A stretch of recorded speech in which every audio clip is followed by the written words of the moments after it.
My 200k funded account gone within 1 week. I thought I had found my calling after 13 years of trading. I've also blown two accounts along the way. Two full accounts gone. In that time, I've picked up more advice than I could count. From mentors, books, my own mistakes. Most of it was noise. This is the small part that held close to my heart. There are 5 advice that led me to being a profitable trader today. Not the version you get from someone that has started trading 6 months ago after reading Trading in the Zone. These are the ones that actually changed how I trade, not just what I said out loud to sound disciplined. Let me know how many years you've been trading for in the comments below. I want to see how many of you are further along than you think you are. My first 200k funded account did not blow up because the system was wrong. It blew up because I stopped listening to it. I've already backtested the system. The system had a defined take profit system, which is to take full profit at structure high. I looked at the level and I thought I knew better than my own rules. So I left it running. Price ran for quite a while before it reversed. I gave back the unrealized profits. Then the stop loss was hit. Here's what took me years to believe. If your system says take profit at a level, you take it every single time. The moment you extend one profit target because it feels right, you are not trading your tested system anymore. You're trading a brand new one you have never backtested, one you do not have a single data point on. You just don't know it yet because it still looks like the old system on the chart. That's the trap.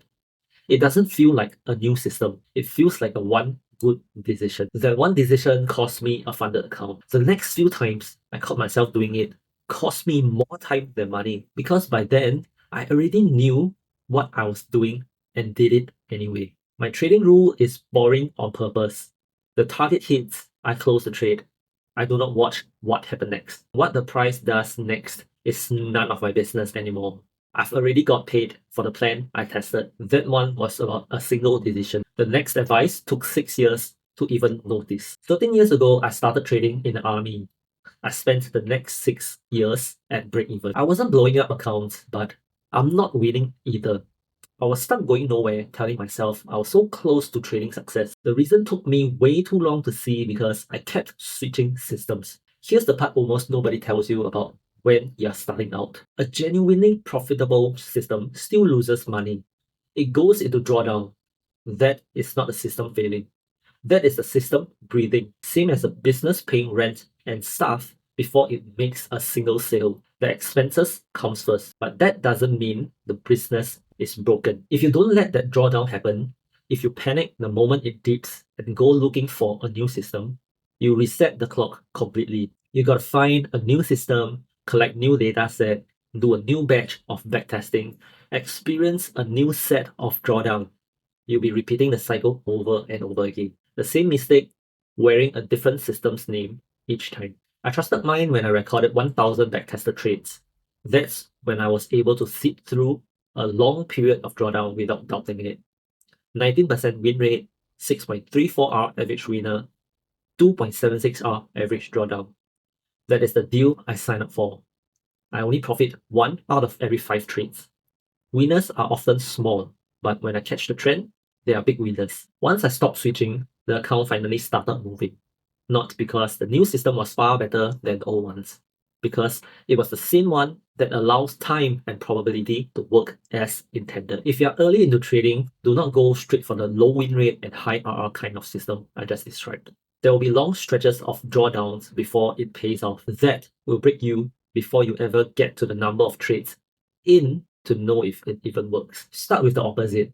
Higher win rate, smaller RR per trade. And yes, this is less exciting. It's nothing to brag about, but it gets you winning often enough to believe in your gut and not just on paper that earning through trading is possible. Now, once that confidence is real and you have been consistent in trading your system, you can test a new system on the side while profiting from the old system concurrently. If you skip the confidence, you will find yourself gambling on whether you can survive long enough to even find out if you have an edge in the first place. I wish I had someone told me this back in the army. I would have saved a lot of time back then. That's the trading side sorted. The next one has nothing to do with the charts at all. Some days I still catch myself scrolling past the wrong kind of trading content before I even open my chart. Stay off the trading side of social media more than you think you need to. Not because the charts people post are wrong, but because of what they flaunt. The Lambo, penthouse, and the watch that cost more than your entire account. None of that is trading. Trading is boring. Same rules, same size, same checklist. Most days, nothing happened. If you watch that lifestyle every single day while your account makes $10 on a good trade, it gets into your head whether you notice it or not. You start sizing up not because your edge changed, not because your data told you to, because some part of you wants that kind of trading that gets you rich lifestyle, not the version that actually pays the bill slowly. And that is how a 1% risk quietly becomes 3%. And it is rarely one bad decision made in one moment. It is a slow drift fed little by little every day by social media. You do not need the lifestyle content to trade well. If anything, it is working against you. You need it gone from your feed. Follow the accounts that makes your normal, boring working system feels like it is not enough. That is not weakness. That is protecting the one variable in this whole game you can actually control, which is what you let into your head before you place a trade. Here's the last advice, the one that took me the longest to accept. Trading skill matters less than the capital sitting behind it. Of course, I'm not saying that both are not important, but a 1% gain on a $1,000 account is $10. That same skill, the exact same setup, the exact same execution on a much bigger account pays more money. The trade does not get smarter when the account gets bigger. The size does. Imagine you have a $1 million account. The same trade at 1% will net you $10,000 in comparison. If you want to grow your capital, do not flip it from $1,000 to $10,000. How many of you can actually do a 10x flip consistently? I can't. And I doubt you can. Rather than stalking the chart and over risk your trades, get a day job. Yes, a day job. A full-time job funding your trading account is not the boring, slow option people treat it as. It compounds your account way faster if your account size is smaller. I did not quit my day job until I have a decent size of capital to be deployed in trading. Not one of them was about finding a better strategy. Every single one was about what I did with the strategy I already had. If I had believed these 5 things 10 years ago, I'd probably get to today a lot faster and a lot less broke along the way.